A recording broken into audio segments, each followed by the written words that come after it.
Please remember the world that you are now seeing, for this natural world is in jeopardy, and even if you are willing to help put an end to what you are about to see, you may never be able to see the world in the same way again. In the early part of 1999, an immense operation began, an operation using aircraft that many of us will find difficult to accept. This operation involves a dispersal of massive amounts of fine materials into the atmosphere, and the implications of these actions are grave and far-reaching, and they strain the limits of understanding. There will be counterclaims to the evidence that is presented within this film, and you will be told that all is normal and as it should be. You will be told that there is nothing to be concerned about, and that all is as it has always been. Your eyewitness accounts will be dismissed as unreliable. This dismissal by claimed authorities and officials will be in direct contradiction to fundamental physical principles and your own common sense, but you will encounter it nonetheless. This dismissal now spans a time period of more than 5 years, and it accompanies a grassroots awareness that has been reached by millions of concerned and engaged citizens. From this point on, I urge you to use your own mind to reach your own conclusions on the truth of the matter.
What you are seeing now is quite normal. These contrails are the trademark of high-altitude aircraft since the close of World War II. You notice that the condensation disappears fairly quickly, much like your breath on a cold winter day. This is as it should be, and as it has been. For those curious enough to delve into the physics, chemistry, and thermodynamics of contrails, this normalcy has a more thorough explanation. Yes, science and common sense do agree, and the balances of nature are achieved with this common phenomenon.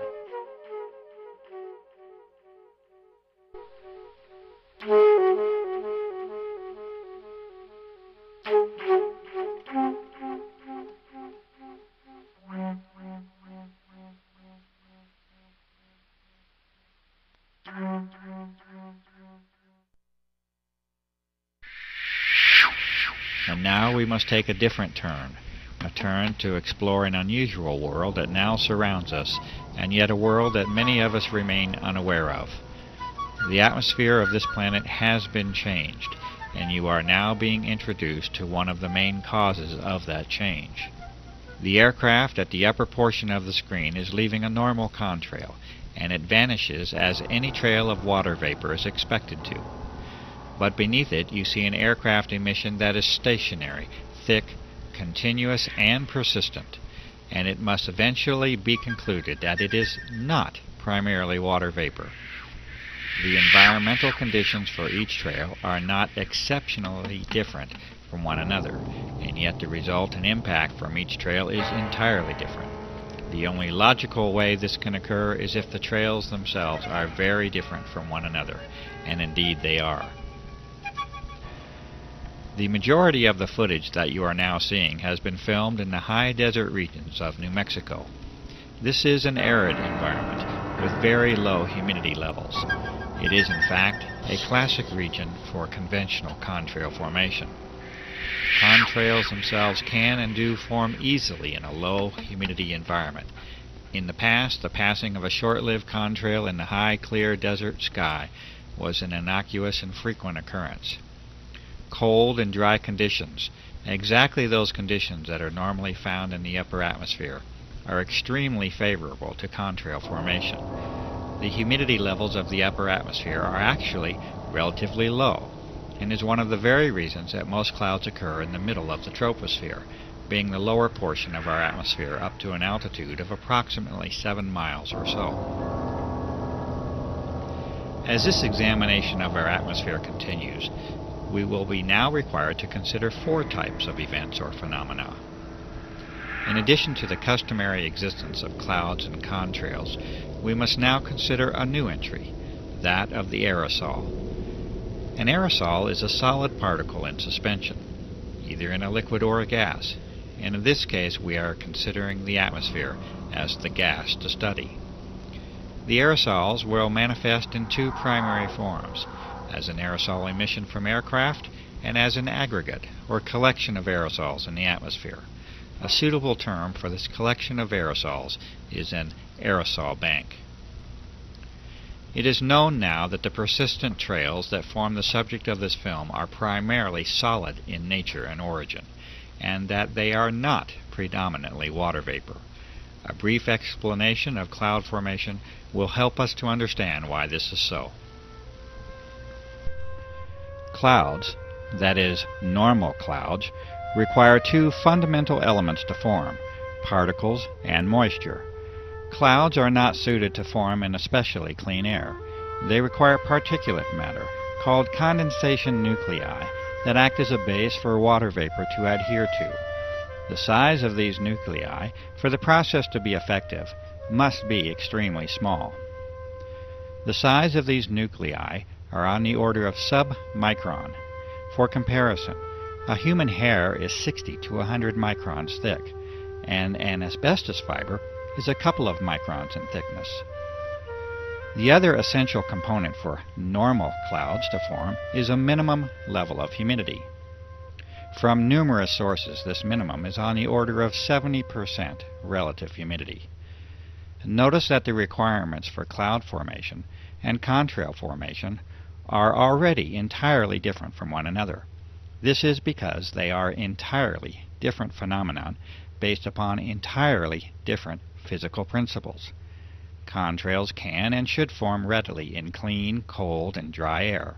Normal clouds, on the other hand, require higher moisture levels and a particulate or aerosol base from which to develop. The radical transformation of our sky as a direct result of aircraft activity now forces us to address an entirely new set of conditions. Aircraft are now repeatedly dispersing materials into the upper atmosphere at flight altitude, roughly from 35,000 to 40,000 feet. These materials expand rather than evaporate, and they usually transform into an unsightful haze that over the recent years has decreased our general visibility down to ground levels. One of the remarkable facts is that this commonly now occurs at very low levels of relative humidity, on the order of 30 to 40%, instead of the 70% or greater that is associated with cloud formation. And so we know now that these are not clouds in any conventional sense. They are indeed a unique and artificial creation that now crosses new thresholds in the atmospheric and geophysical sciences. There is one way that such a transformation can be made, and that is with the introduction of vast quantities of an extremely small, water-loving metallic salt at flight altitude. This transformation cannot be achieved with water vapor alone, and the emissions under examination are indeed not water vapor. They are solid, and they are well entrenched into your air supply. These important conclusions are at the very heart of the aerosol operations that are being disclosed here. These changes in the very atmosphere that we breathe have a fundamental impact upon the life of this planet, and these aerosol operations have many potential applications that reduce the sanctity of that life. These operations are being conducted. They are being conducted without your participation or your informed consent. They are affecting your life, the lives of those you know and love, and the very life of the planet itself.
Try to remember the color blue, for once it was yours to see.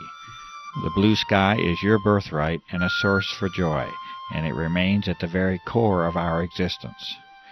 There are factual reasons for the blue color of the sky, which can certainly be traced to the cleanliness and clarity of the air that you breathe. But please do not lose the wonder of the sky itself, the magic and emotions that you have once shared with the earth in all of its glory. These are more than facts, reasons, and observations. They are the experiences and memories of life itself.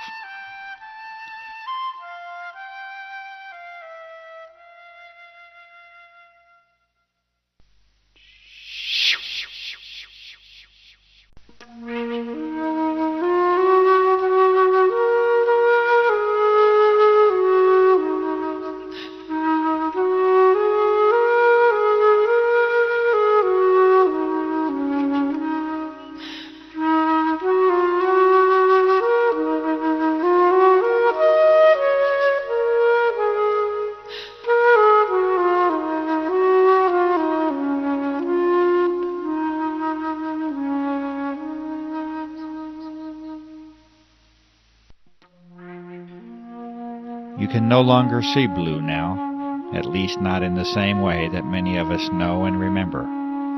Your horizon has largely turned to white, and there is a very good reason that this is so. These fine, solid materials, or aerosols, are now in your way, and you will see clearly no more. The source and origin of these aerosols is now abundantly clear, and the aircraft operations have now made their mark upon this planet. It is a mark that you must now live with, and that you must now breathe, and that you must bear the consequences of.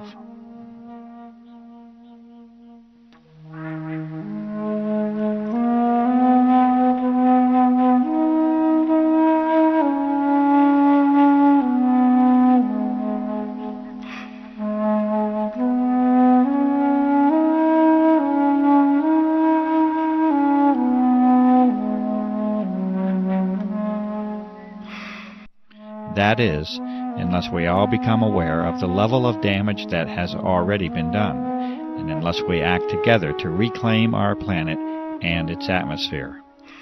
These images were taken in what was once one of the cleanest locations on the earth, and that is the high desert of the Southwest. You may now see for yourself the daily reality of your existence, and it is a sad change that we have allowed to occur. Please, remember the color blue.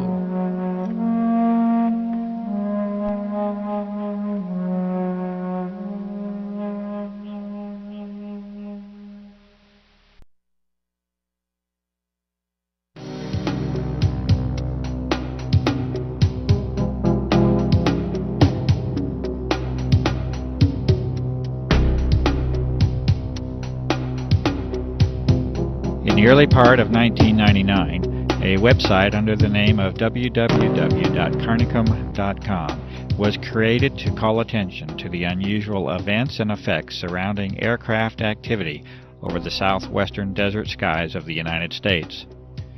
The developer of that site was a generally quiet and conservative former federal employee with no political or environmental notoriety. Within a matter of days, it was apparent that this site was immediately drawing attention from a broad host of high-level government and military agencies, defense contractors, research organizations, chemical and pharmaceutical companies, and health organizations. This interest was documented on this same site for a period of several months, by which time an obvious pattern of monitoring the developing research was apparent. Over the next few years, a glaring disparity had evolved. On one hand, a high level of monitoring of documentation, sampling methods, research, analysis, and disclosure efforts was now documented. On the other, a campaign of continuous dismissal of the significance of the issue and a refusal to investigate was conducted by those very same visitors. You are now seeing a small sample of these frequent visitors and monitoring agencies and companies, such as the Pentagon, multiple Air Force bases, the United States Senate, aircraft manufacturers, pharmaceutical and drug companies, national security, intelligence and emergency agencies, weapon and defense system contractors, research organizations, and the media. The United States Air Force is now on public record as declaring that the entire subject of this documentary is a hoax. This assertion was first made by Lieutenant Colonel Michael K. Gibson in August of 2000, when he stated that, quote, "The chemtrail hoax has been investigated and refuted by many established and accredited universities, scientific organizations, and major media publications." End quote. This assertion was later escalated when Colonel Walter M. Washabaugh in 2001 repeated verbatim the previous declaration. Colonel Washabaugh also did not opt to provide the detailed list of the refuting parties. Charles H. Taylor, North Carolina, from the House of Representatives, has stated in March of 2000, in a response to constituent concern, that he has been, quote, "informed by the Air Force that these chemtrails are nothing more than ordinary contrails," unquote. He also states that they pose no environmental hazard or risk to human health, and that we can be assured that he will continue to monitor this issue. Harold Halsness, from the Office of Secretary of Defense, and in response to a direct inquiry to former President of the United States, William Jefferson Clinton, in January of 2000, states that he is familiar with some of the reports on this issue, but that he finds them unsubstantiated by the facts. In addition, assurances offered that there is certainly no cause for alarm. In the first of many responses from the United States Environmental Protection Agency, under the directive of Carol M. Browner, Administrator, it is acknowledged in December of 1999 that citizen concern is focused on whether or not aircraft may be involved in operations that release chemical or biological substances. The EPA responds that they are, quote, "unaware," unquote, of any such applications by such aircraft. In January of 2000, a certified letter including a physical sample of highly unusual airborne fibrous material is sent to Carol M. Browner with a request for identification of the material on behalf of the public environmental and health interest. The EPA responds again in February of 2000 in two separate letters with the statement that they are, quote, "unaware," unquote, of any programs to disperse materials into the atmosphere using aircraft. The EPA does not acknowledge the receipt of or the existence of physical materials within the correspondence. In October of 2000, a series of more than 1,000 petition letters of concern was sent to Carol Browner as an indication of significant citizen concern on the aerosol issue. The EPA responded once again in December of 2000 that they continue to remain, quote, "unaware," unquote, of any aerial application of chemical or biological substances that may have an adverse effect upon the population. After a period of approximately 6 months, the EPA continues to take no action regarding the identification of the physical sample under their custody, and no acknowledgment of the receipt of that sample is made. The discovery of unusual biological components within that sample by independent researchers heightens the concern for identification of that material. In response to an inquiry from Senator Jesse Helms of North Carolina to the Environmental Protection Agency, Region 4, the EPA once again responds with the phrase of choice, that is, the EPA is, quote, not aware, unquote, of any programs to disperse materials on the population using aircraft. The EPA expresses its appreciation over concern about protecting the environment and is hopeful that their reply addresses any concerns. Greenpeace, an international environmental organization, when contacted regarding the aerosol issue, stated in September of 2000 that they are, quote, unable to comment, unquote, and that they do, quote, not have an official position, unquote, on the matter. In a separate correspondence, Greenpeace responded to a citizen that they are concerned about global environmental problems and that they do not have local chapters that can help with this particular situation. In October of 1999, Senator Jeff Bingaman of New Mexico replied to a concerned constituent that the Air Force has assured to him that what is being observed are simply normal aircraft contrails.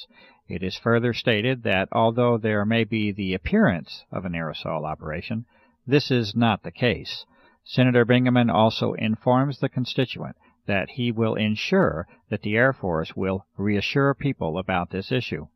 United States Senator Richard Lugar replies to a constituent in July of 2000 that what is being observed is simply a normal contrail, as has been seen since the close of World War II.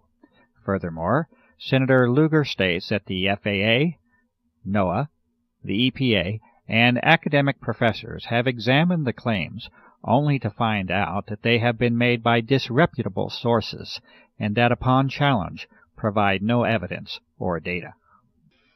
Representative Mike Thompson of California replies in April of 2000 to a concerned individual that what is being reported and observed is simply a normal consequence of aircraft traffic and that there is no environmental hazard or risk to health. The State of New Mexico Environment Department in September of 1999 acknowledges a number of complaints received regarding aircraft activities over the skies of Santa Fe, New Mexico. The Environment Department declares that the, quote, data, unquote, does not suggest that any illegal or clandestine activity is occurring. A scientific document that discusses the nature of normal contrail formation is included within the reply to the New Mexico resident. The citizen is advised to keep the department abreast of any concerns. The Attorney General of New Mexico, Patricia Madrid, in November of 1999, also acknowledges multiple inquiries to her office regarding unusual aircraft operations. The Attorney General declares that there is, quote, substantial evidence, unquote, that the activity and contrails are well within the range of normal aerial activity. After issuing this notice, Patricia Madrid declines to respond to 2 personal visits made to her office by Clifford Carnicom, a concerned citizen, to discuss the aerosol issue. The Ohio Environmental Protection Agency responds to a citizen in November of 1999 by stating that they are, quote, unable to complete an investigation, unquote, and that they do appreciate the concern expressed by the citizen about the environment. The ABC News 2020 investigative journalism staff respond that, quote, unfortunately, unquote, a request for examination of the aerosol issue was not chosen, and that 2020 thanks the citizen for thinking of them and being in touch. And in June of 2001, 1.5 years after the original submission, the United States Environmental Protection Agency acknowledged the receipt of the unusual fibrous physical material. This acknowledgment followed a Freedom of Information inquiry on the topic submitted by a citizen. The EPA refused to identify this sample, stating that it, quote, was not the policy of this office of EPA to test or otherwise analyze any unsolicited samples of material or matter.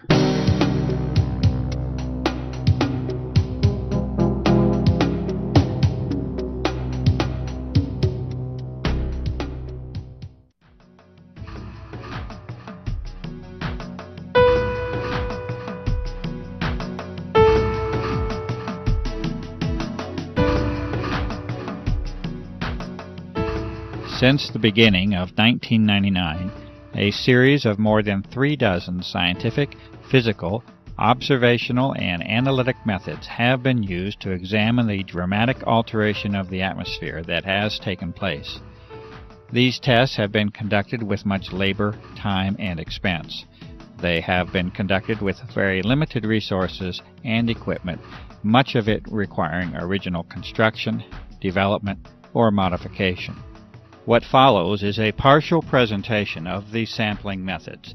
The diversity and thoroughness of examination is apparent in the work that has now spanned more than 5 years.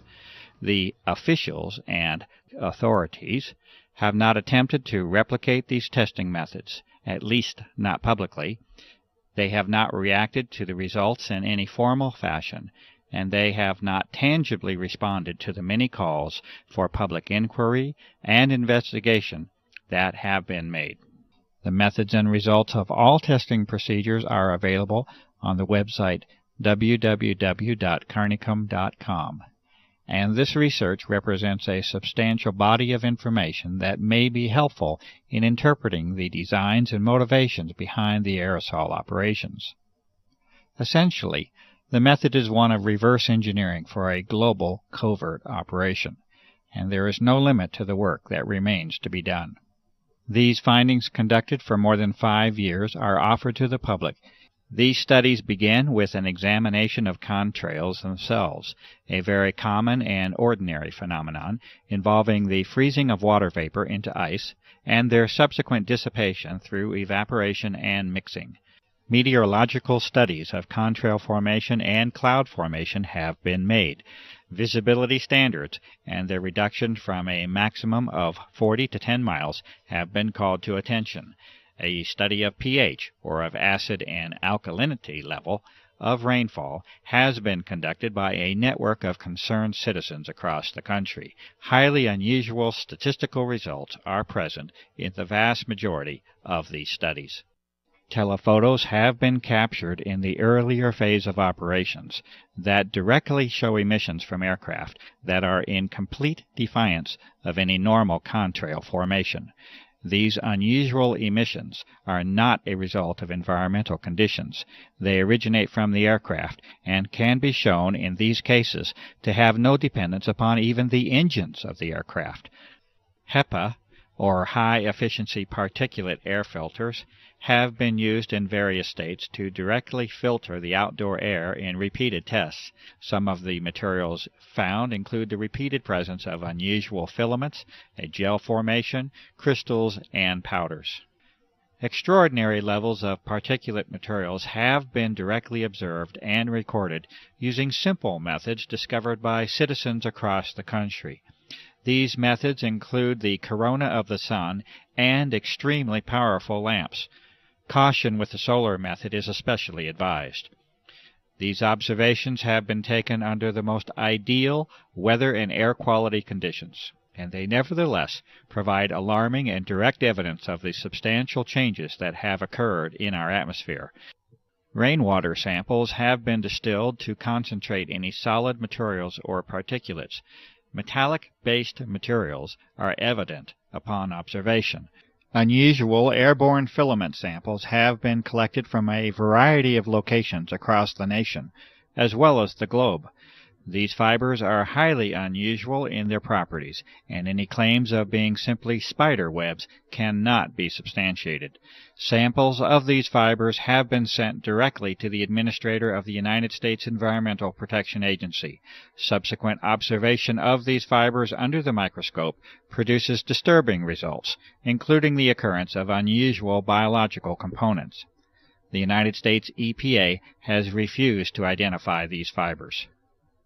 Incredibly high mold counts have been found within repeated outdoor samples that have been taken. This result is in spite of the fact that the tests were conducted in an extremely arid environment in the high southwest of the United States. This arid environment has been further aggravated by extended drought conditions over the past several years, also a topic to be discussed further. It is a fact that particulate matter in the atmosphere acts as a transport mechanism, or delivery system, for other materials, including biological materials that can piggyback onto the solid materials. This is in addition to the health risk, including respiratory illness and increased mortality that result from higher levels of particulate matter in the air. It is also a fact that must be reported, despite the disturbing and alarming implications, that unusual and unexpected biological components have been repeatedly identified in a variety of atmospheric samples across a wide geographic area using a variety of techniques. The fibrous material sent to the United States EPA is especially unsettling, as it was later shown to contain biological components under the review of a medical professional. For those who might think that biological aerosols have no precedent, it might be worthwhile to read carefully the documented U.S. Senate hearings held in 1977, entitled Examination of Serious Deficiencies in the Defense Department's Effort to Protect the Human Subjects of Drug Research, along with the contractors that are enumerated within that report. A variety of electromagnetic devices have been developed and used. This investigation has resulted from the plausible hypothesis that the atmosphere has now been modified into what is called a plasma state, or an electrified gas. Testing has produced a variety of indications that this hypothesis is indeed correct, and that the atmosphere is regularly being used for electromagnetic applications. ELF energy is of special concern because of its direct connection to the health aspects of the electromagnetic nature of human beings.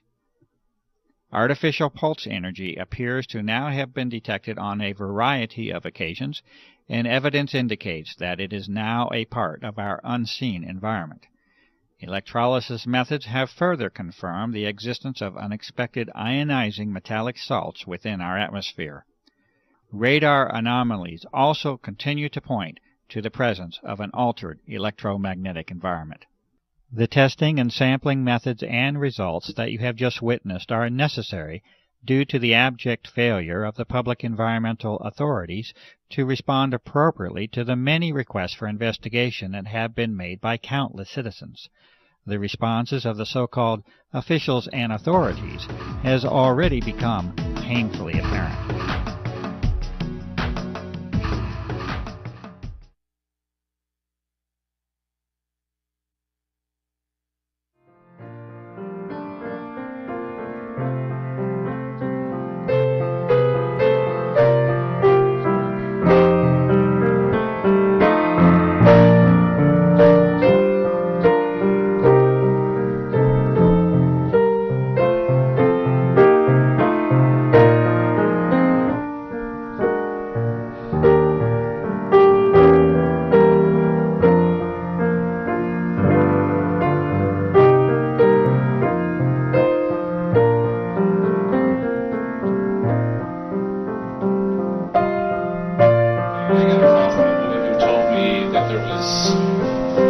jet spraying stuff in the air. I went outside, I looked out, it was in the morning, and lo and behold, there was, what I thought were contrails, numerous jets spraying, probably 4 or 5 jets. The contrails were not dissipating, they continued in the air, and I watched. Actually, I was horrified because I'd never seen anything like this before, as it continued all day long. And the result was, within a couple hours, the entire sky was totally blotted out with this messy white haze. I started documenting after I discovered that nobody was paying attention, and that even people who would look up and acknowledge that they see the same thing, they weren't at all concerned about it. They didn't think that it was anything of importance. And when I moved to Santa Fe, one of the reasons I moved here was because of the sun and the beautiful sky that they had here. And I've been somebody who's always watched the sky. And the sky here was deep blue and beautiful, and it was something that gave me energy. It was just something that just elevated my spirit every time I saw it, no matter how bad my day was going. If I could get outside and see that beautiful sky and those big fluffy white clouds, everything was okay. And so I saw this being taken away, basically, and I didn't know what was going on, and I didn't know who was doing it or why it was being done, and I still don't know. But what I do know is that it is being done, and it wasn't natural. The jets would come, and I know enough of, I have a degree in science, I have a doctorate in science, so I consider myself to be maybe not an expert in this particular thing, but I know how to look at things, and I know that that if you pass natural sunlight through a substance and it gives off a color, it usually identifies that substance. There's no two substances that give the same color in solution. So I knew that I was looking at something that was other than water, because that would have made what we know as a rainbow. It would have pretty evenly distributed bands of color all along the spectrum. Well, because I was trying to convince people that it was actually happening and it wasn't normal, I began to try to see things that I could point out to the sky while I was with them to say, well, look at this. How do you explain this? And I learned a little bit about meteorology and the atmospheric conditions necessary for even a contrail to form and persist, much less ones that just dissipate, and found that there were no laws of physics that supported this activity, or the explanation of this activity, as a normal water vapor or frozen vapor trail. And so I came up with things like, well, all of a sudden, the jet goes overhead, and in the same sky you'll see 2 or 3 jets passing overhead, and there's nothing. You can barely see the jets because they're so high up. And other jets come into an area, and all of a sudden the white trail starts all of a sudden coming out of the jet, and then it stops, and then it starts again. And I've seen a number of occasions where they just did dashes across the sky. And I stops and starts. I talked to a few pilots, and I asked them, well, how can you do this? And they, first of all, they did not believe that anything untoward was happening, and they said, well, you can turn your engine off. I said, would you do it over and over again? He says, if you're nuts. The sky's gone from a deep blue to kind of a silvery white with a little hint of blue in it. Even on the best days, when you don't see a lot of activity overhead for even a week, it never comes close to the deep blue it used to be. And I started noticing, especially by March of '99, April of '99, people were becoming very, very ill. At the time I was working in a healthcare facility, and I was seeing a lot of upper respiratory disease happen. And over the years, I've watched more and more people come down with asthma, and you can hear it. You go into the supermarket and you find children, children that are 2 and 3 years old, and you can hear them wheezing. You can hear rails in their chest. I mean, this is very unusual. I still really do not know why this is happening. I mean, I've gone the spectrum. I've gone the spectrum from thinking, oh my God, they're trying to kill all of us, to maybe they are trying to, protect us from cosmic radiation that may damage the planet. Ultraviolet or X-ray radiation that's coming because the upper atmosphere has been rented in some way, has been torn in such a way as to let those things through. So I've been all the way from the most evil intent to the most beneficent. But in either case, I want to know. I wanted to know.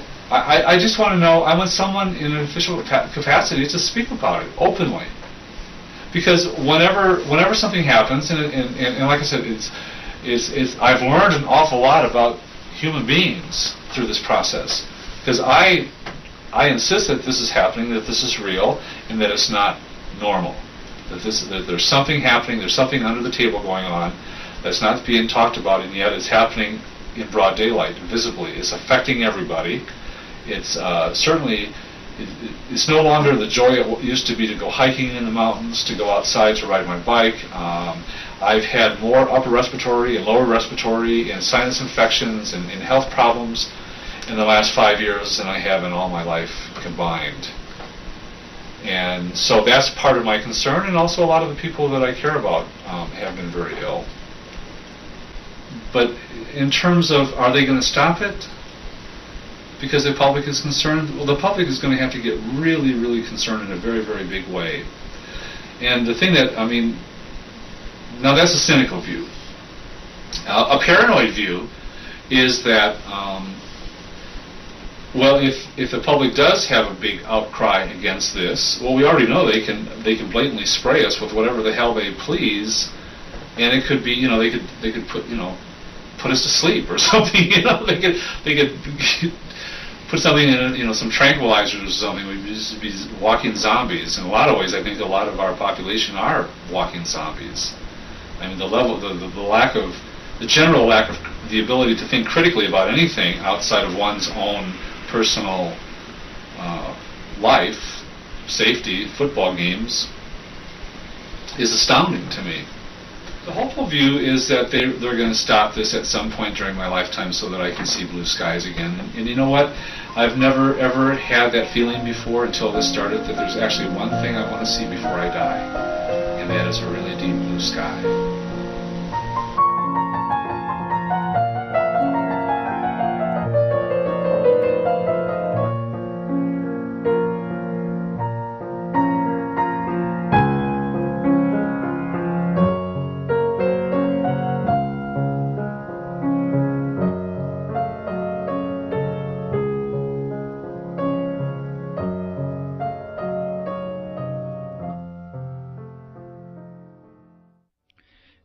The following is a transcribed interview between Clifford E. Carnicom and Gwen Scott, naturopathic doctor and former CNN broadcaster, recorded in February of 2004.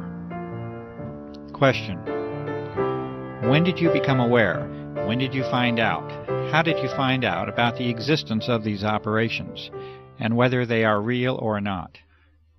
Response: well, it's interesting, because I realized that if I had been any place else on the planet, I might not have noticed.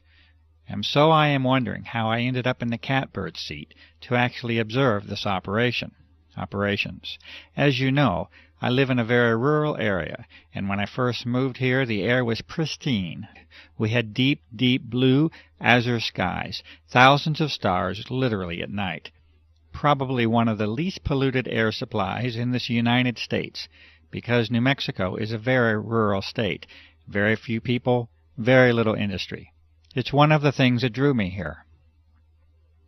So here I was sitting, reading in front of a 5-foot by 5-foot bay window one day, and I see these jets. I assume they're jets. They're high and they're going fast, and they're not leaving the little 2-inch things that I'm used to seeing. They're leaving those huge plumes through the sky that spread out, and by 3 or 4 in the afternoon, it's foggy. It's so thick I can't see the mountain range. I can't see anything. And it's been continuous and ongoing ever since, to the degree now that the skies are so degraded that we never see deep blue skies anymore. Stars at night are hard to find. Everybody is getting accustomed to the pale blue, often white skies that we live with. But I see them going over, and I've taken hundreds of photographs showing this is not your normal contrail that should dissipate. Question: you notice a distinct change then from the 1990 era? Response: distinct is not the word. Dramatic, devastating, you can pick out any adjective you want. It is dramatically changed, the atmosphere. Dramatically. Yes, extremely distinct. Question: you live on Native American Indian land here. What is the sense of and the reaction of the Native American community to what is occurring? Well, it's interesting. I figured if anybody would pick up on it, it would be the Native Americans. And so I immediately went to friends of mine in the community and said, "Have you guys noticed?" And they are like, "Oh yes, we know absolutely what is going on." In fact, all 13 of the Pueblo governors had a meeting in secret to discuss it, what they would do. Would they come out and protest it openly? What would they do? And after this meeting they determined the following things. No, they would not. That it was just another dumb thing the white guy was doing, and at that point I don't think they understood the true significance. But now I think they do. But more importantly, that people wouldn't believe them. Or if they did believe them, would think it was only happening in this very confined space, and it really didn't affect them, and they were concerned for the gaming, that people wouldn't come to the casinos and things because they would think that just this area was experiencing it. So they voted unanimously to not say anything. Question. So even the Native American community did not show the level of independence or the level of assertiveness to make this an issue? Response. It was heartbreaking to me. But they're a little more philosophical, too. One of the medicine people that's a friend said to me, "You know, this has been prophesized. We call it the death winds. We always thought that it would be nuclear fallout. But maybe this is the death winds." They have a very skeptical view anyway of what the white man's intentions are. Comment. And with good cause. Response. And with good cause. And with history behind it. So, and they've also lost every battle, basically, they have fought that way. But I think as more and more of them get sick, and they are, there is maybe a wider awakening that this is really, really serious. Question. You have a background in the world of journalism, and specifically broadcast journalism. Can you talk a little bit about that background, and also the relationship of the media to what is occurring, what has failed, what has worked, any efforts that you have made to motivate the media to involve themselves in this, to cover this issue? Response. Yes, well, you and I are friends now, so you know that I was in broadcasting for 30 years. I worked for all 3 affiliated networks, ABC, NBC, CBS, in many of the larger markets, and I culminated my career as an anchor at CNN and Headline News. So the medicine part of me was kind of going along as my passion, and so I made my living and had my career as a broadcaster, and any free time I had was spent studying the medicine, because that was where my true heart lay. So I have over the years a lot of really good contacts in some pretty high places in the media. But I would imagine pretty much everybody watching this will know there has been dramatic changes in the media. Who owns the media? The quality of human now being attracted into the media. In other words, why are they there? When I started, it was mostly all print folk, and they kind of had to tell us, you know, come on, clean up your act. This is visual. But people were coming from the old school of journalistic, afflict the comfortable, and comfort the afflicted, and you are the watchdog, and you go for that story, and you never accept the official version, and on and on and on. Most of the media and information we get now is owned by only 3 companies. When they deregulated, the FCC deregulated, they allowed these huge, like AOL, Time Warner, to gobble up. So you've got these large entities controlling all the information, whether it's film, radio. Okay. So the complexion has changed, and I would say the kind of person drawn into it, when it became a place where you could make a really good living, and people would go, "Oh, I know you, you're so-and-so." It drew people with different agendas. So you don't necessarily have the hardcore, old-fashioned, get the story. I don't care if my hair is a mess. I don't care if I'm dripping wet. There's a few out there still, but for the most part. So that's that. And yes, when this started, I called in every chip I ever had. I called a very good buddy at CNN, who really assigned most of the stories. He was very high, very interested.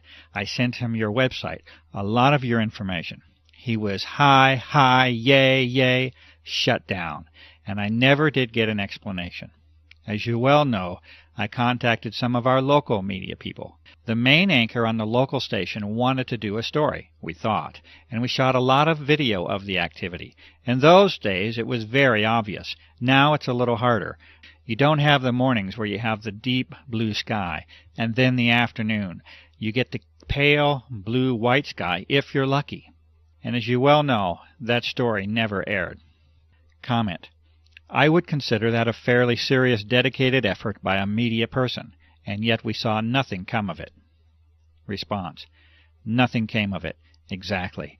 As you well know, the USA Today, which is an international publication, did a story on it, but it was obviously with an agenda, basically poking fun at those goofy people who saw those things.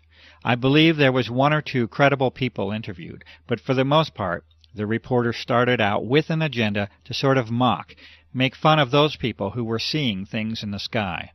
And if I had a dime for everybody else that they called, wrote, or begged, I could at least buy an ice cream cone. To no avail, just hitting a wall. Comment. And this was with all your connections. Response. This is with years of connections. It's unprecedented in my life. And I cannot name another story. People point to Watergate as this big watershed cover-up. I find that laughable. This, in my opinion, is the biggest story, and I approached many of my colleagues this way. This is the biggest story in recorded human history. You have an entire planet now covered with whatever, by whoever, and nobody's even acknowledging it. What the heck is going on, and how come we don't know? Question. That's the question. What could explain that level of refusal? Response. A few things, okay? A few things, to be fair. Fear. I saw that. Fear. Because the folks that get it know who's doing it, and they're afraid. Okay? They know it's something bigger than them. They know all the possibilities of who is able to put planes in the sky. That many, every day, 24/7. It doesn't take a nuclear physicist to figure out that it's not the guy around the corner. This is big. Comment. So even the journalist has that threshold that they're unwilling to cross. Response. Oh yeah. Afraid. And the few that are left who do catch on to it and say, wow, I want to do this story, like we were just discussing. They hit a wall somewhere, and I'm never told where it is. I don't know if it's the news director. I don't know if it's the station manager. I don't know who. But they hit that brick wall, and it goes away.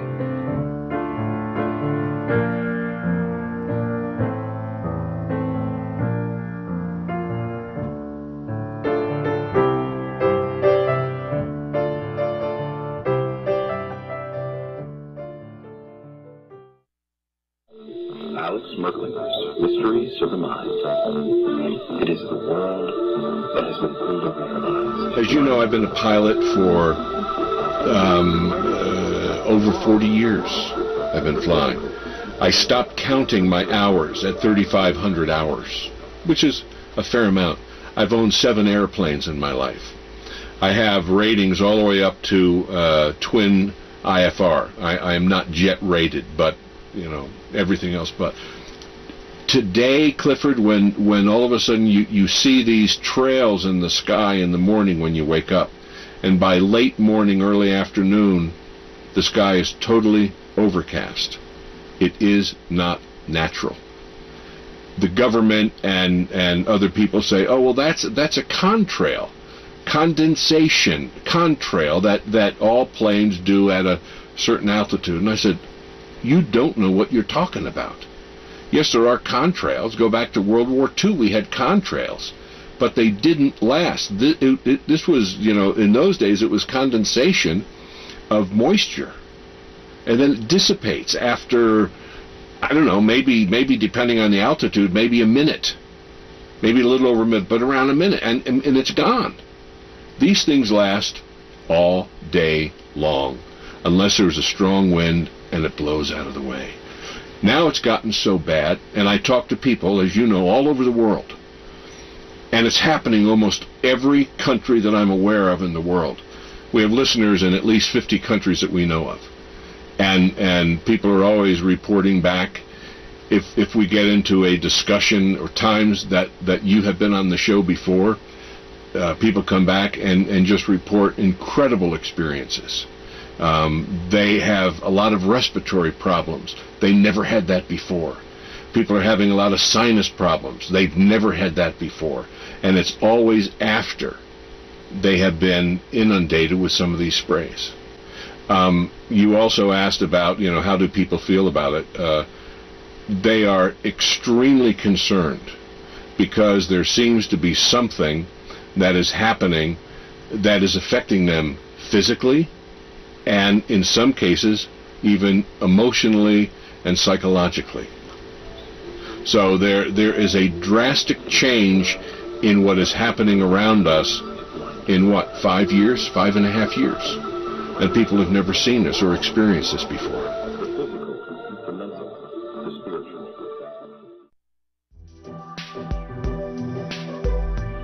Clifford, it's so good to be on tape in person with you on this subject. I know before we couldn't show my face, we couldn't hear my voice because I was under contractual agreement.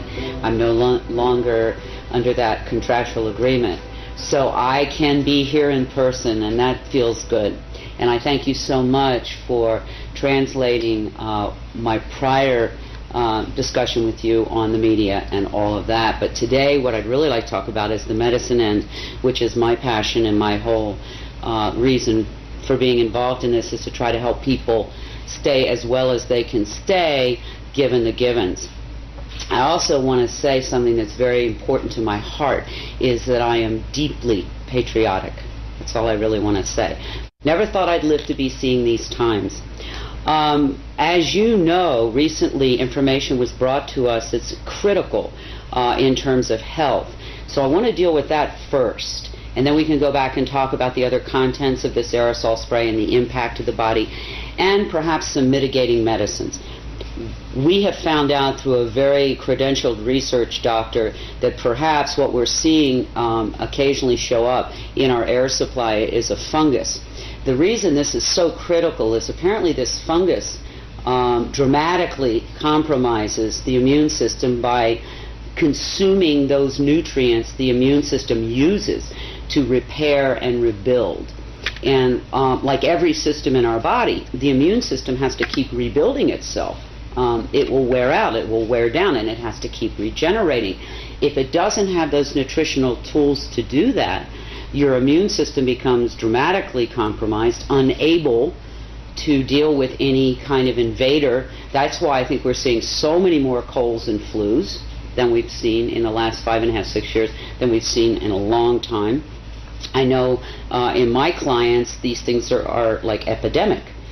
Sinus infections, colds and flus. That's on the lighter side. On the heavier side, we're seeing a lot more cancers and some very devastating disease, implying an extremely compromised immune system. Part of that has to be this fungal kind of invasion because, as I said, this fungus eats the nutrients that the immune system uses to rebuild itself. People say, well, what do you do about a fungus? Well, there's some things that we know that are very good natural medicines for fungal invasions like that. Garlic kills fungus pretty much on contact. The Chinese mushrooms, reishi, shiitake, maitake, particularly in extract form, have been have a lot of efficacy. Caprylic acid, which you can find in any health food store.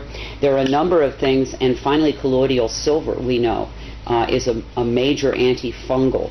So when people are looking at their bodies and saying, why am I always feeling kind of run down and tired, it may be we're being told now that this person is looking at the blood of many, many people, and in almost everyone this fungus shows up in their bloodstream. So that's something we can take care of. If it becomes something in the lungs, we can do the tea tree oil inhales.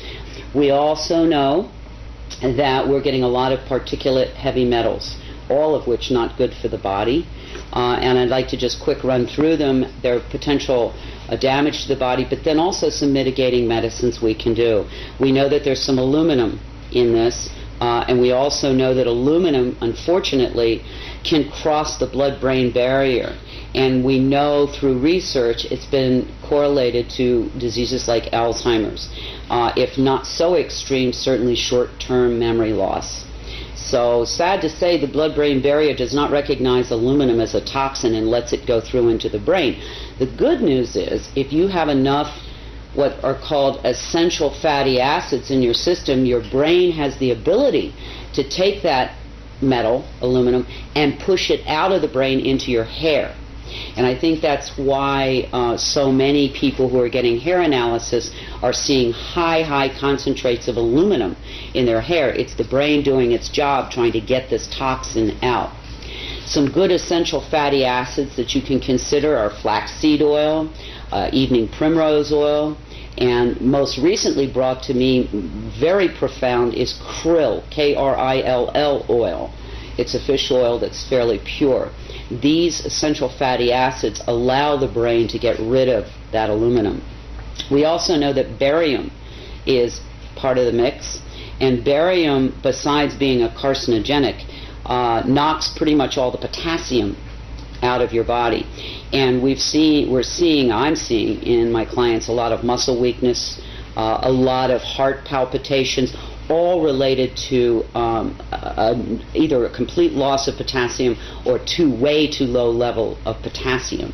So we know, since we're bringing barium in and it's knocking the potassium out, we need to supplement more potassium in. And I would say, for anybody who's listening to me, the responsible thing would be to say, to share whatever you decide to do with your health care practitioner, because if you're on certain medications, it can contraindicate.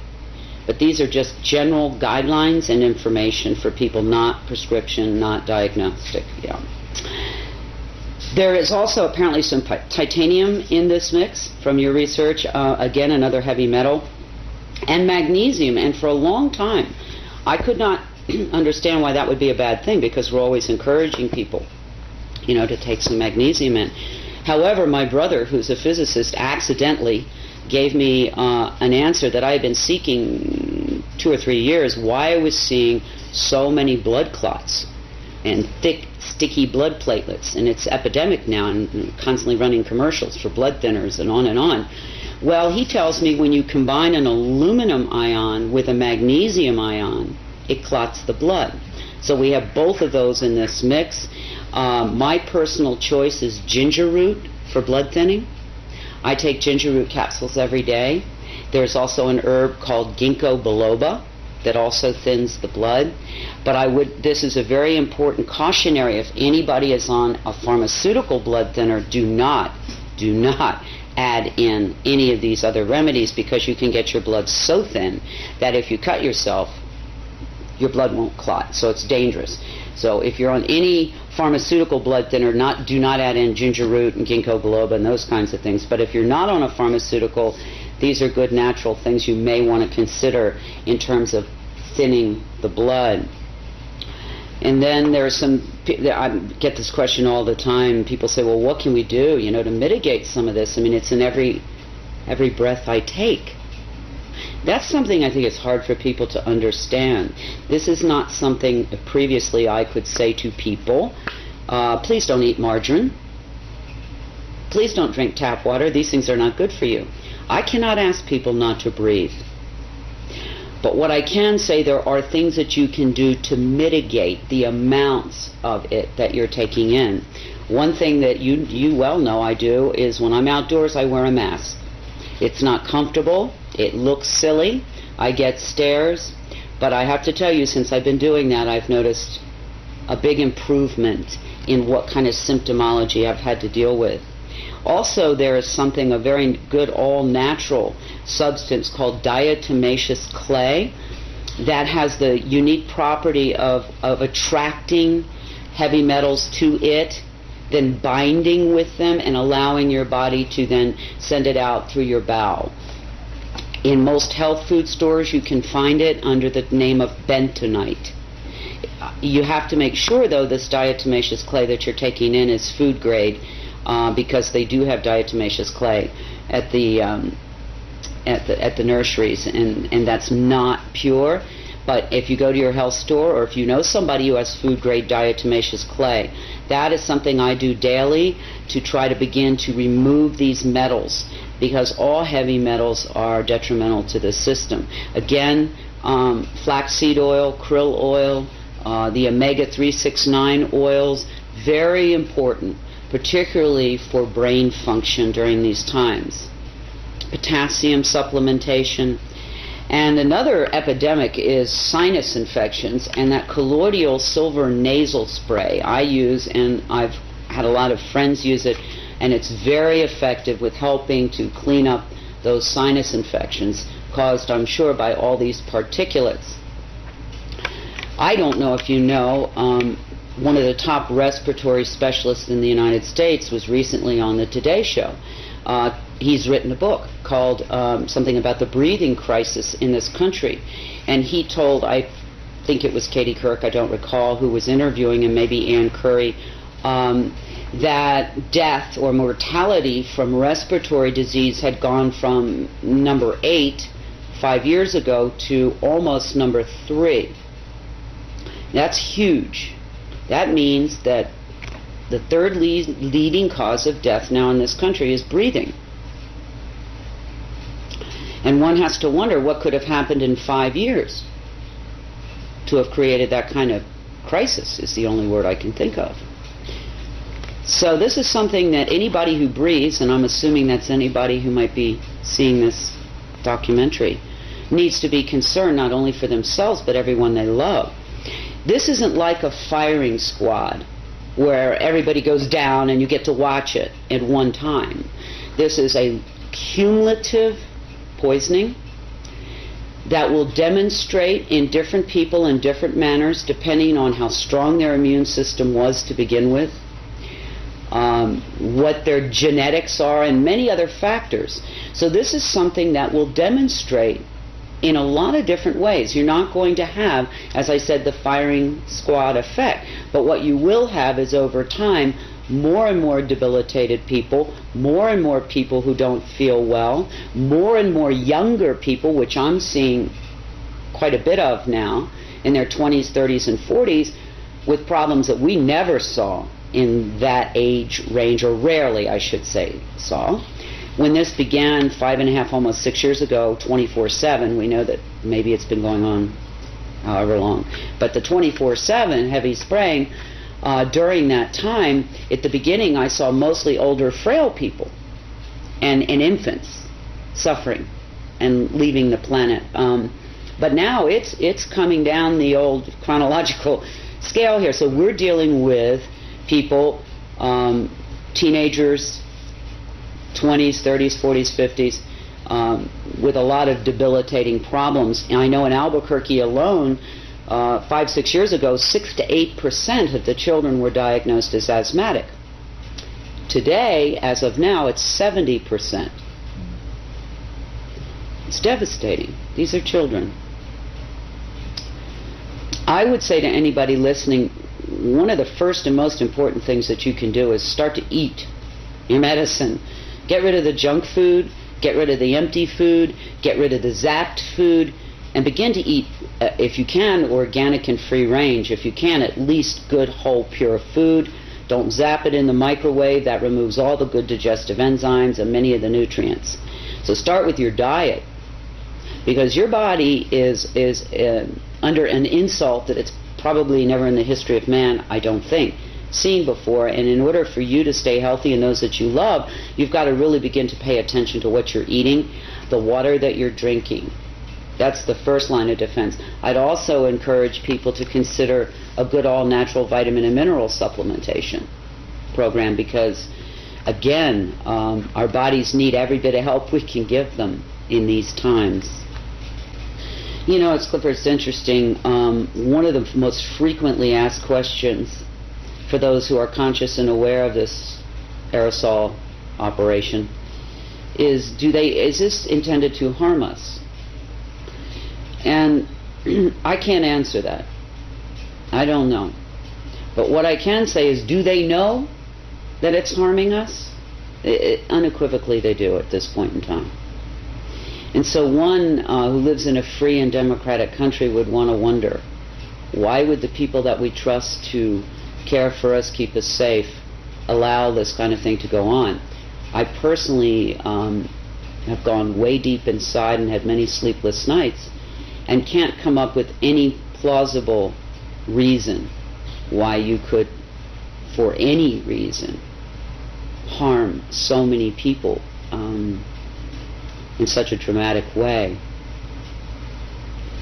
And so I would say, if you are like me, you love this country, you're deeply patriotic, that take advantage of that freedom that we are given here in this beautiful land of democracy. Make your voice heard, ask for an explanation, ask for a discussion, so that we can determine if this is something we want in our air supply.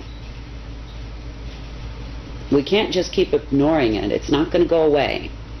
It's just not going to go away unless people of consciousness and conscience decide to get up off the couch and do something. And they can decide what that something is. Because if they don't, as they watch the people around them and they look at their own health and they see the deterioration, they're going to have to wonder at some point, well, gosh, why didn't I do something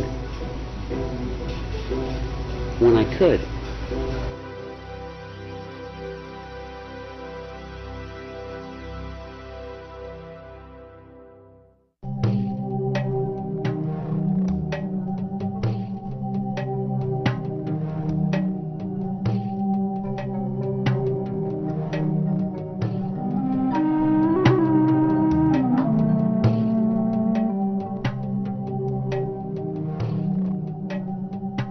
After confronting the reality of the changes that have been made to the planet, it is a natural question to ask, why? Why would anyone want to? And who would want to alter the very air that we all breathe? We may never know the true answers to these questions, as the evidence is now clear that the aerosol operations are a covert operation, an operation that is never to be openly discussed or disclosed using the traditional channels of a free and democratic society, an operation that will never ask for your consent or for your participation, and that will be conducted regardless of your concern. The answers, especially as to why, do not appear to be simple or restricted to a single purpose. The more that is understood about the nature and potential of the operations, the more complex the picture appears. What can be done, however, is to use the vast body of evidence that has been collected at a grassroots level to make interpretations that are at least consistent with this data. This has been done, and there are now 5 major areas of endeavor that are in agreement with the observations, data, and analysis that extends for more than 5 years. These are: number 1, environmental engineering, modification, and control; 2, electromagnetic operations; 3, military operations; 4, biological operations; and 5, planetary and geophysical change itself. These areas are not mutually exclusive to one another. There is an overlap that can make it difficult to discern where one program may start and another end. It is quite possible that any, and indeed likely that many or all of these operations are being conducted concurrently. What can be done within this brief segment is to explain how and why these types of programs are consistent with the broad spectrum of evidence that is now available to examine. First, with respect to environmental engineering, modification, and control. The evidence now shows that the very physical nature of the atmosphere has been changed. The best information leads to the conclusion that a hygroscopic, or water-seeking salt, is a dominant component of the aerosols that have been introduced. It is also an observation that has been confirmed over and over, and this is that the operations frequently, if not usually, are conducted in advance of approaching moisture and storms. These salts have the usual effect of locking up that moisture with the solid particles, and to generally reduce the impact of, frequency of, and the amount of moisture that reaches the ground. This is one of the simplest interpretations that can be made that is supported by countless observations, and this is that the moisture levels of weather systems have been altered. It may be no coincidence whatsoever that drought is now commonplace and widespread, and that the moisture of the planet is becoming an increasingly precious and sought-after resource. There are those who make claims that the aerosol operations have an intended, benevolent objective to mitigate the effects of global warming. It is also apparently accepted within that same claim that it is best that such an intention not be internationally discussed in public, and that you are best off not knowing about it. Unfortunately, the data does not support the contentions of benevolence that have been made, and in fact the majority of the data can be considered to have detrimental and potentially disastrous consequences to the life and ecology of this planet, including humans. Furthermore, the vast majority of elements and substances under examination will actually increase the heat levels of the lower atmosphere rather than decrease it when they are placed into it.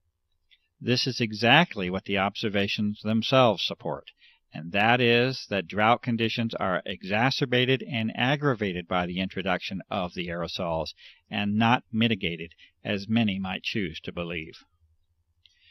In addition, there are many more complicated aspects of environmental control that are possible with the use of conductive aerosols, including the modification of the electrical nature of the atmosphere, as well as thermal instabilities induced by interactions with the magnetic field of the Earth. Storms depend upon the electrical exchanges that take place within the atmosphere. Lightning is the result of electrical imbalances that occur in the electrical fields between the Earth and the atmosphere, altering the collection and distribution of rainfall, interfering with the electrical exchange of energy and producing thermal or heat instabilities. All of these point to a very realistic assessment that environmental modification and control is likely a fundamental agenda within the aerosol operations. The United States Air Force has publicly disclosed a doctrine of owning the weather by 2025, and many have good reason to believe that such objectives have in part already been accomplished. This brief introduction to this topic only considers impacts upon the atmospheric shell, literally an eggshell of life that surrounds this planet. Understanding the full environmental impact, including the soil, the seas and lakes, the flora and fauna, the agriculture that sustains us, can only lead to an ominous portent of environmental change that we must pay the price for with our apathy.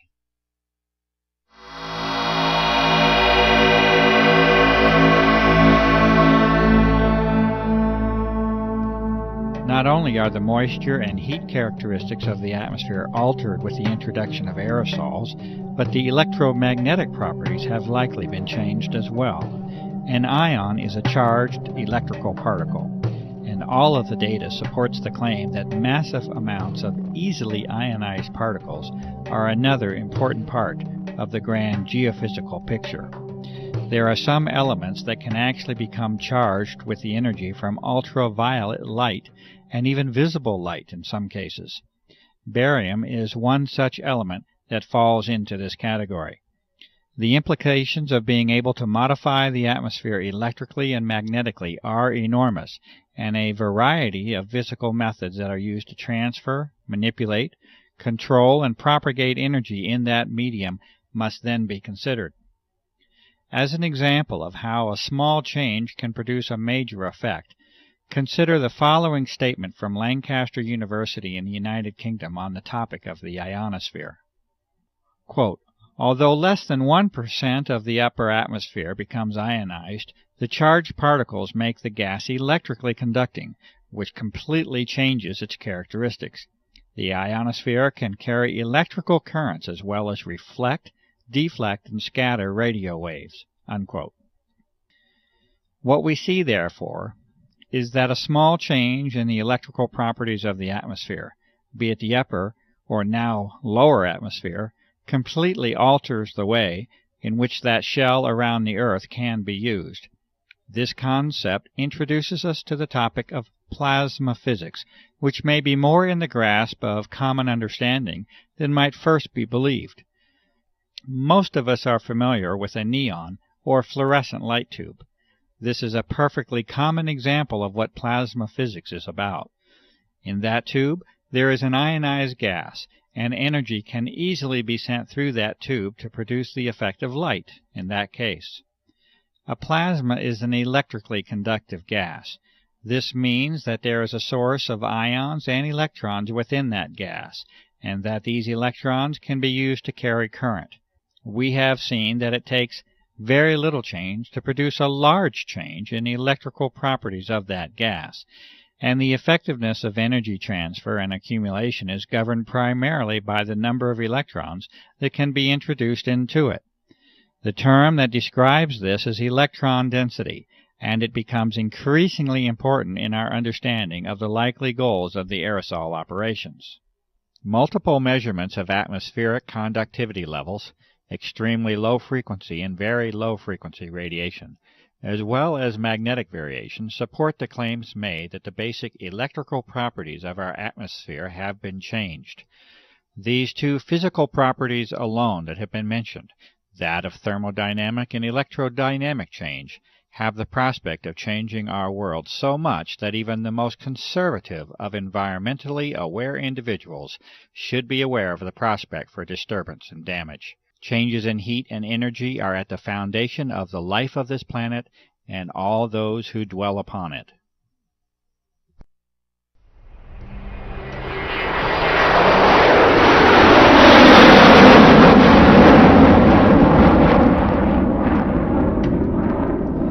It is a necessary, logical, and natural extension to our discussion of applications to include the almost inevitable role the military assumes within them. Indeed, the dichotomy of extreme, sustained, and continuous interest and monitoring of the aerosol research by the military and intelligence complex, juxtaposed with the public declaration by the U.S. Air Force that this entire subject is a hoax, is curious enough that many of us may wish to seek the truth of the matter. The most advanced military agencies, intelligence services, and defense contractors clearly have an interest in monitoring and controlling the level of discussion and disclosure on the aerosol issue. The tools of research and analysis must therefore be used at least in part to compensate for the lack of openness that now shrouds this democracy under the guise of national security. A glimpse into the military window has been achieved, and a central theme will eventually emerge, and that is of control. Control in the deepest and far-reaching sense that you may imagine. For when the atmosphere of the planet is controlled, life itself, in the end, is controlled. With a basic knowledge of plasma physics, that is, the physics of an energized gas or atmosphere, it is impossible to proceed further without at least a brief introduction to the HAARP facility and technology. HAARP, or High Active Auroral Research Program, is operated by the U.S. Air Force and is claimed to be simply a research facility. The stated purpose by the Air Force for the HAARP project is that of a scientific endeavor aimed at studying the properties and behavior of the ionosphere, with particular emphasis on being able to understand and use it to enhance communications and surveillance systems for both civilian and defense purposes. It may be this, and then again, it may be more than simply a scientific endeavor. It may also be enlightening to consider United States Patent 4686605 by Bernard Eastlund in 1987 entitled, A Method and Apparatus for Altering a Region in the Earth's Atmosphere, Ionosphere, and or Magnetosphere. There are many who have sensibly concluded that this patent essentially represents a blueprint for the HAARP facility as it has been constructed. This patent makes mention of numerous objectives and methods of operation that far exceed any scientific endeavor alone, and references the work of Nikola Tesla as a source of historical contribution. The amazing inventions and achievements of Tesla with respect to energy transfer and amplification, including the use of the atmosphere as a medium for sending energy from point A to point B, are well documented. The documents of Tesla were eventually confiscated at the close of his life, especially as they related to military matters, and he is generally now accepted as an unrecognized genius. The current incarnation of ionospheric heating is able to, according to Mr. Eastlund, put unprecedented amounts of power in the Earth's atmosphere at strategic locations, and to maintain that power level with the pulsing of energy. This patent also recommends the use of large clouds of barium so that ionization by sunlight will increase the electron density within the plasma environment. Testing and analysis does now positively indicate the presence of unusual levels of barium, a toxic element, within atmospheric samples. The amount of power inherent in the design of the HARP project is further indicated by Mr. Eastland stating that the present invention can be formed to simulate or perform the same functions as a detonation of a heave-type nuclear device without actually having to detonate such a device. A heave weapon has the effect of lifting the magnetic field of the Earth itself and involves the expenditure of massive amounts of energy. The patent is further stated to have numerous military implications, including the enhancement of or interference with communication and guidance systems, including those of airplanes and missiles, radar interference, missile destruction, weather modification, material transport of micron-sized particles, and molecular change of the atmosphere are each mentioned as further applications of the patent design. The executive summary for the HARP project also specifically mentions forcing the descent of particles from the atmosphere toward the ground using ELF radiation from HARP.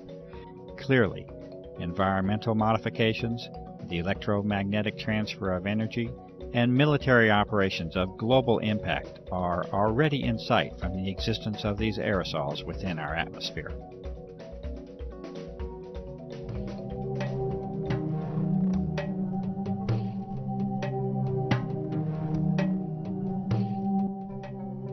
In 1977, the United States Senate held hearings on the subject of biological testing by the Department of Defense on human subjects without their informed consent. In the opening statement, Senator Kennedy identifies the key issue of the hearings, the known use of Americans as unwitting human subjects for open-air germ warfare testing conducted in the public domain by officials of our own government. Furthermore, he poses the critical question, should a democratic people cede to its government the full responsibility of determining when secret tests on unwitting subjects are necessary to protect the nation's security? It appears that this key issue was never truly addressed, and that, almost 30 years later, this responsibility is no longer a question that is even being posed to the public. It is a fact, however unpleasant and distressing the consideration may be, that biological components have been repeatedly identified in a series of tests of atmospheric samples over a period of several years. The U.S. Environmental Protection Agency has refused to identify physical material that has been demonstrated to contain biologicals of this same form. These components appear to involve the use of desiccation, freeze-drying, and aerosol distribution methods, exactly the same methods itemized within the private contractor listings of the Senate hearings. Evidence further indicates that extremely advanced biotechnical methods are likely to be a part of the development and delivery process. To date, no professional or public medical professionals have attempted to duplicate the test methods and results, and the evidence continues to be provided only through independent citizen activism. Acknowledgement and response to this evidence by all public officials remains lacking. There is currently no prospect of government hearings on the aerosol issue, and the reality of the evidence continues to be denied by public officials.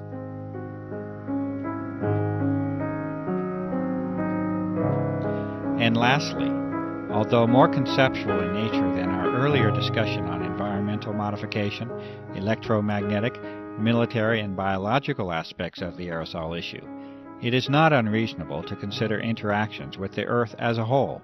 It is not impossible that there may be connections between the energy levels of this altered plasma of the Earth and geophysical processes, including Earth changes. There has been increased attention in recent months by prestigious scientific organizations, mainstream media, and the Defense Department itself on dramatic Earth changes that are foreseen in the not-too-distant future. These discussions center on major climatic change and geophysical field changes, such as the magnetic field. Under disclosure is the likelihood that these changes occur much more rapidly than was previously supposed. It is at least a theoretical reality that a plasma sheath around the Earth can accumulate energy. This originates from the combination of increased electron density and low-frequency energy propagation. There are many questions that can be asked as to how and if this energy can be harnessed to affect the Earth.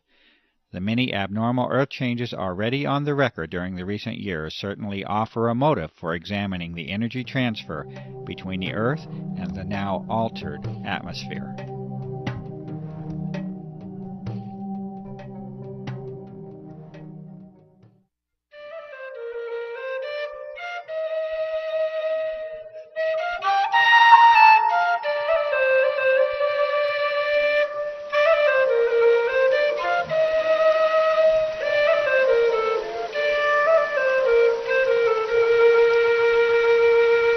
You have seen traces of a world still in a state of beauty, and you have seen the signs of a terrible change. It will be for you to decide if the claims of this documentary are true or not. You have seen the distinctions between what mankind has known for decades to be in harmony with our surroundings, and that which is a product of our urge for technological supremacy over nature. You have seen a clear sky, this blue that was but is no more. The sky that has been taken away from us all. You have been confronted with assertions of operations on a scale never seen before in the history of mankind, and you have been shown evidence that aircraft can alter and have altered the fragile envelope for life that we call the atmosphere. You have seen science and sampling applied to the problem over and over at the grassroots level. Numerous methods have been demonstrated that show artificial and deliberate modification of the atmosphere, including its chemical, thermal, electromagnetic, and physical properties. There are detrimental effects that can be anticipated and that have been observed as a result of these changes in our air, and we must all accept the consequences of the toxic environment that has been created. The health of our home and lives have been sacrificed in the search for dominion and control.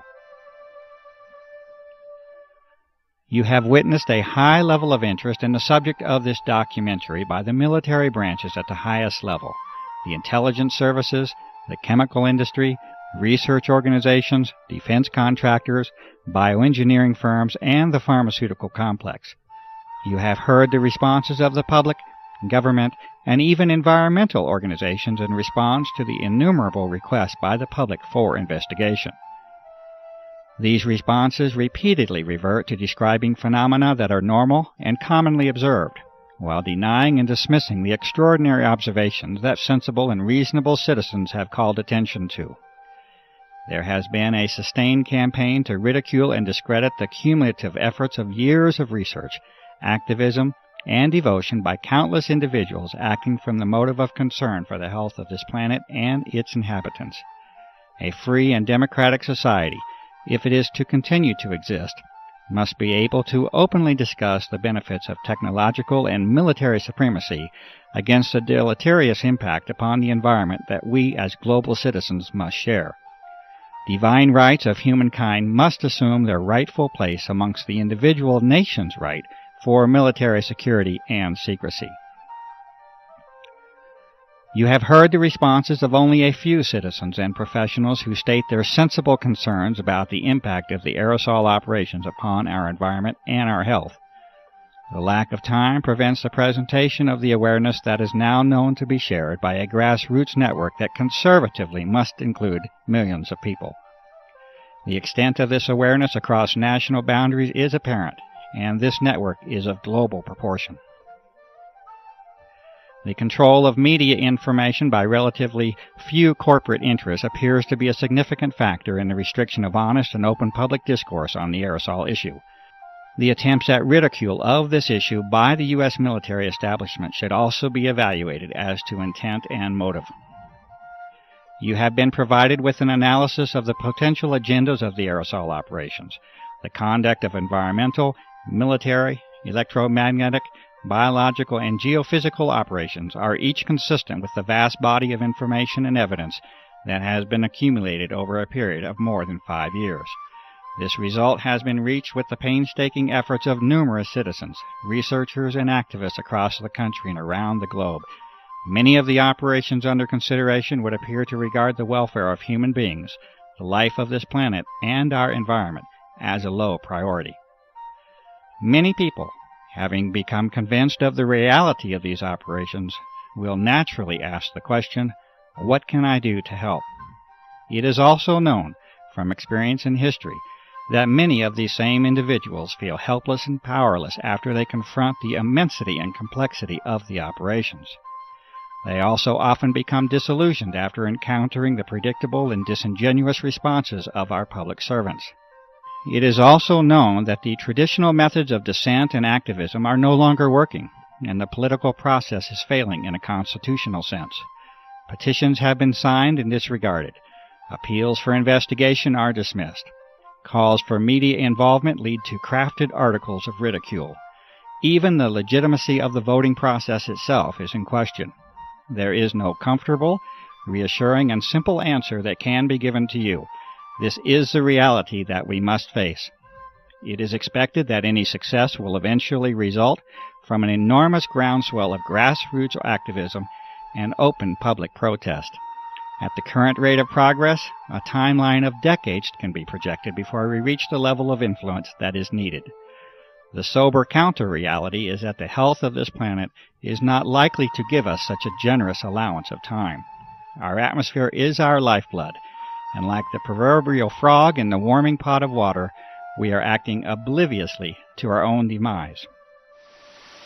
You will have to use your talents and resources, your gift of life, to help this planet.